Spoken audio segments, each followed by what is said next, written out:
There's a little propane heater glowing inside a tent tonight, somewhere out in the snow country. I can see it plain as day. The orange grill throwing warm light on the nylon walls. A sleeping bag rolled out beside it. Snow piled up around the door of a green dome tent in the dark timber. It looks cozy, it looks smart, and every single winter, that exact cozy picture puts good people in the ground. Not the cold, the heater, the very thing they carried along to save them. I am 64 years old, and I have slept outside in winters that dropped to 20 below zero, up north with our people on the plains, and I never once brought a flame like that into a closed shelter. Neither did the old ones, and they wintered on this land for 10,000 years without a sporting goods store in sight. So today I'm going to hand you 64 years of winter camping knowledge in one sitting.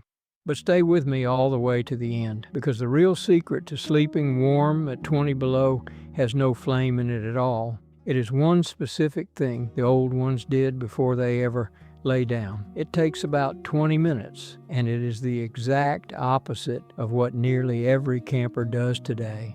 I'm Wes Kingfisher. I'm 64 years old, I'm of Cherokee heritage, and I was raised by my grandmother Ada in the hills of eastern Oklahoma, where I still live today. She taught me the plants and the kitchen. My grandfather and my uncles taught me the woods, and 40 years on the powwow trail taught me the rest. From the northern plains to the desert southwest, the old ones never wrote this down, so listen close. Now winter is a quiet killer. Summer trouble announces itself, a storm, a snake, a flooded creek, you see it coming. Winter just waits. It waits for one wet shirt, one bad campsite, one shortcut, and then it takes its time with you. Walk into any sporting goods store in November and they will sell you the answer to that fear. A $400 sleeping bag, a heated vest with a battery, and that little propane heater sitting on the shelf by the register, promising you a warm tent. Some of that gear is fine, but gear is not knowledge. And the old ones survived 10,000 winters on this land with knowledge and almost nothing else. Winter takes a person three ways: the wet, the wind, and the ground. The wet and the wind everybody talks about, and the third one, the ground, almost nobody understands. And that is the one I promised you at the start, so hold on to it, because we will settle it before we are done. First, though, we have to deal with that heater in the tent, because that mistake cannot wait until the end of a video. But before I show you why it kills, let me tell you where all of this teaching lives. Now, everything I am teaching you today comes out of a book I put together called The Native American Way: 101 Remedies, Skills, and Recipes that kept my people alive for 10,000 years. It is the knowledge my grandmother Ada and the elders of Indian country handed me around 1,000 fires, written down plain, step by step, before it is gone. The backyard plants the old ones used and exactly how they used them. The teas and salves from Ada's kitchen. The wild foods and when to gather them. Food put up the old way, and the fire, shelter, and water skills we are walking through right now. All in one book. If you like the way I teach, that book is me teaching you 101 more times. It costs $17, marked down from $47. That is less than 2 tanks of propane. For that heater, you're not going to need anymore. Now go ahead and grab your phone and open up your camera, the same one you use to take pictures. Point it at that square code on your screen and hold it steady for a second. A little link will pop up. Give it a tap, and it will take you straight to the book. And if you are watching on your phone right now, the link is waiting for you right down below in the description. Take your time. There is no rush at all. I'll wait right here. All right, let's talk about that heater in the tent. A propane flame that gets all the air it once burns clean. It makes heat, a little water vapor, and carbon dioxide. But zip that flame inside a small nylon tent, and the picture changes fast. The flame starts eating the same oxygen you're breathing. And a flame starved of air stops burning clean and starts making carbon monoxide. You cannot see it. You cannot smell it. You cannot taste it. It rides into your blood in place of the oxygen, and it does its work while you sleep. A man lies down warm and comfortable next to that orange glow, and he simply does not wake up.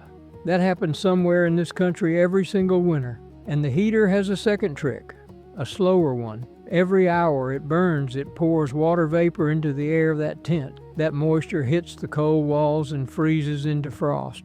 Then the frost melts and rains down onto your sleeping bag, and a wet sleeping bag holds warmth about as well as a wet newspaper. So the heater man gets both barrels, the fumes and the wet. The rule the old ones lived by is simple, and I want you to say it back to yourself. Heat the body, not the air. If you ever run a heater at all, run it while you're wide awake. Keep the tent door cracked open wide the whole time, and shut it off completely, stone cold, before you close your eyes. Never sleep beside a burning flame in a closed shelter, not once, not for a minute. Now I know what some of you are thinking. Wes, your own people kept open fires burning inside their lodges every winter night for thousands of years. That is true. We did. And the reason a fire in a teepee is safe while a heater in a tent is deadly is one of the smartest pieces of engineering ever done on this continent. I will show you exactly how it works a little later, because it teaches the whole lesson. Before any of that, though, comes the ground you choose. My grandfather used to say the camp is made or lost before the first stake goes in, and he was right. Cold air behaves like water. It flows downhill in the night and it pools in the low spots. That pretty little hollow by the creek, the flat spot in the bottom of the draw, that is where the cold settles. And it can sit 10 degrees colder than the slope above it. The ridge top is no good either because the ridge takes the full wind, and wind strips heat off a shelter faster than temperature ever will. So the old ones camped on the bench. That is the flat shoulder, part way up the slope, above the cold pool, below the wind. Face your door east if you can, so the morning sun does the first hour of warming for you. Then look up before you settle. In snowy woods, oak and hickory limbs die, load up with ice, and come down without warning. Woodsmen call them widow makers for a reason. Stand under your spot and study every limb overhead. If anything dead hangs over your bed, move your bed. Camp near standing dead wood for your fire, and near water you can reach. And you have done in 10 minutes what $400 of gear cannot do for you. Now, our people up in the North Woods taught me something that surprises folks. Snow is not your enemy. Snow is a blanket. Fresh snow is mostly trapped air, and trapped air is what all warmth lives in. Those deep drifts insulate the ground underneath them. So once your shelter is up, bank snow against the lower walls a foot thick, packed gently all the way around. That snow wall stops the wind from washing under your shelter, and it holds a skin of dead air against the fabric. The far northern nations built entire winter houses out of packed snow and stayed comfortable inside them through weather that would kill a man in an hour. And one more piece of snow country weather, reading while we are here. The coldest nights are the clear nights. Clouds are a roof that holds the day's warmth down. When the sky scrubs itself clean and the stars come out hard and bright, that is the night to bank the snow higher and build the fire longer. Which brings us to fire on snow, because fire on snow has a problem nobody warns you about. A fire built straight on the snowpack melts its way down. An hour in, your fine fire is hissing at the bottom of a slushy pit, drowning itself. So the old ones built a platform first, lay down a raft of green logs, wrist thick or better, side by side, right on the snow. Build the fire on top of that raft. Green wood burns poorly, which is exactly why it works. It holds the fire up out of the melt for hours. For fuel, never dig in the snow for downed logs because wood lying on the ground is wet clean through. Take standing dead trees instead, the gray ones with the bark falling away, still upright, dried by the wind for years, and the small dead branches on the lower trunk of a pine, up off the ground, snap dry even in a storm. Those are your kindling. Then build what the old ones called a long fire. Not a round campfire to stare at, but a fire stretched out the full length of your sleeping place. an arm's reach away. Behind it, stack a wall of green logs or use a rock face, so the heat bounces back across your body instead of running off into the dark. A long fire with a reflector warms you from boots to shoulders all night. And still, hear me on this, a fire burning all night will not save you if you make the mistake I am fixing at the end of this video, because the fire warms the air, and the thing that is stealing your heat does not care about the air. We are getting close. Next is what you wear, and I will give it to you the way my uncles gave it to me. Cotton kills. Those are the two words. Cotton soaks up water, holds it against your skin, and pulls your heat out through it hour after hour. A wet cotton shirt in the cold is not clothing anymore. It is a wick. Wool is the opposite animal. Wool holds warmth even when it is damp, which is why every old-timer you ever saw in winter was wrapped in wool, and why the trade blanket was worth more than money across Indian country. So dress in wool and layers. A layer against the skin, a thick layer over it, and a shell against the wind. And now the part that matters more than the clothes themselves. Sweat is winter's favorite trick. You work hard hauling wood, you sweat into your layers, you stop working, and that sweat turns to ice water against your spine. So you vent before you sweat, not after.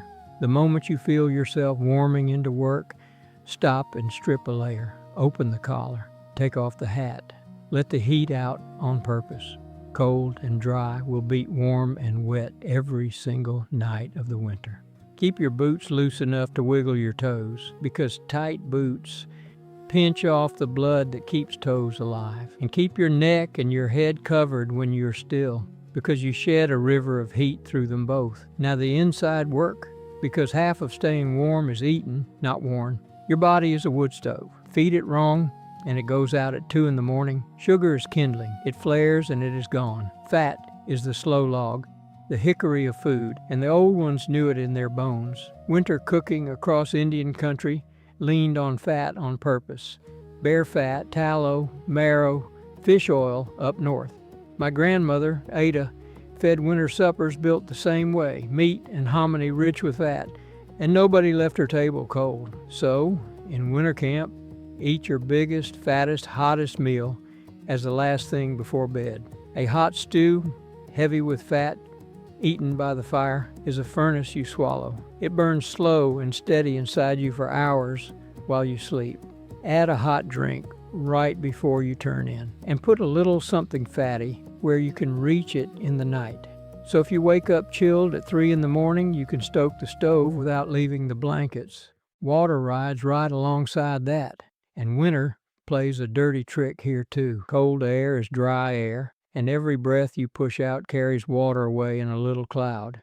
You can dehydrate in the snow as fast as you can in the desert, and a dried out body loses the ability to warm itself.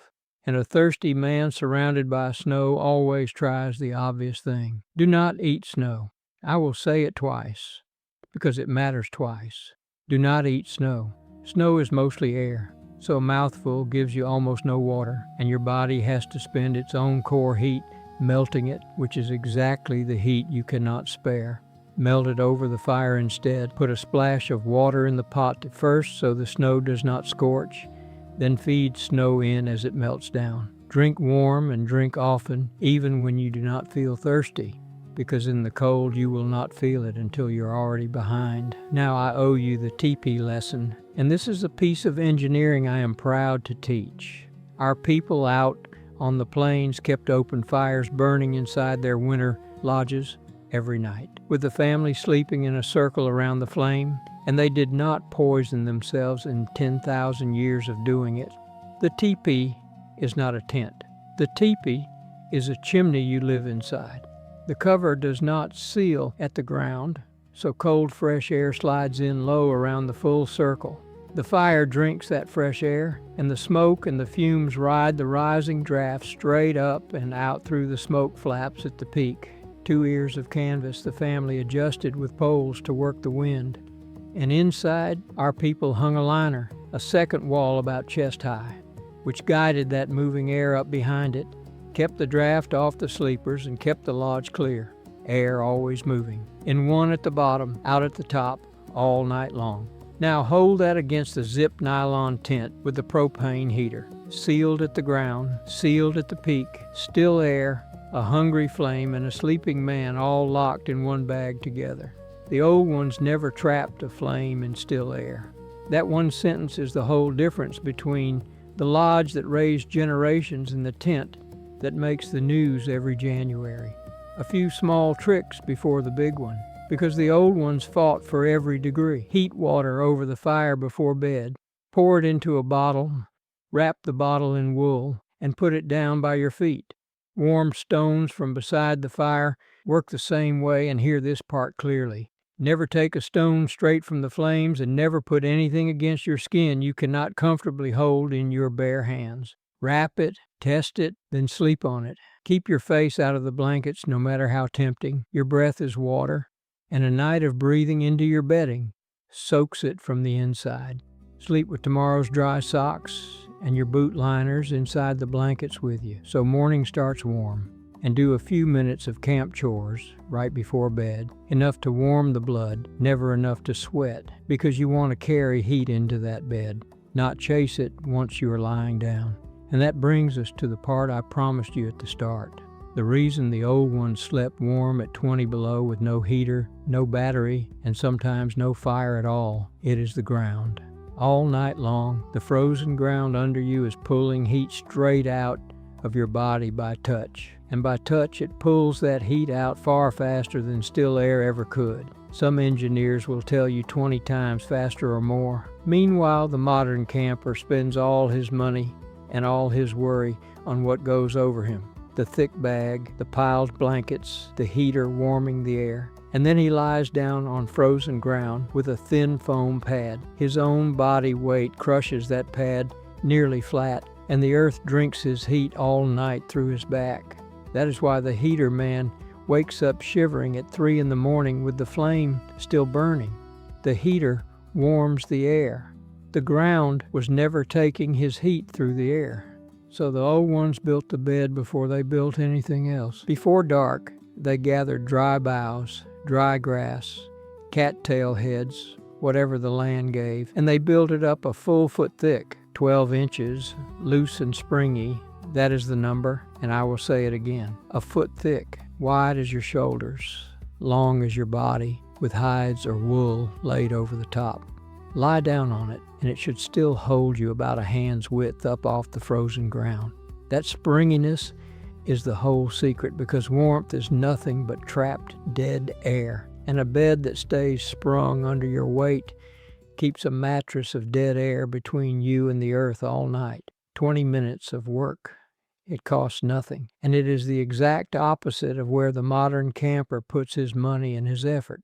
The old ones understood what the sporting goods store still does not print on the box.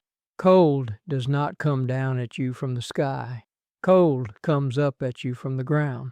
Beat the ground, and you have beaten the winter. And that bed cost me nothing but 20 minutes, and the knowing, which is the kind of thing my grandmother and the elders handed me for free. And there are 101 of them in the book, written out plain, so they do not die with me. The Native American way, 101 remedies, skills and recipes, $17 instead of $47, against the pharmacy aisle and the sporting goods store, and every winter you have left. 10,000 years of testing. That is the guarantee on this one. Now go ahead and grab your phone and open up your camera, the same one you use to take pictures. Point it at that square code on your screen and hold it steady for a second. A little link will pop up, give it a tap, and it will take you straight to the book.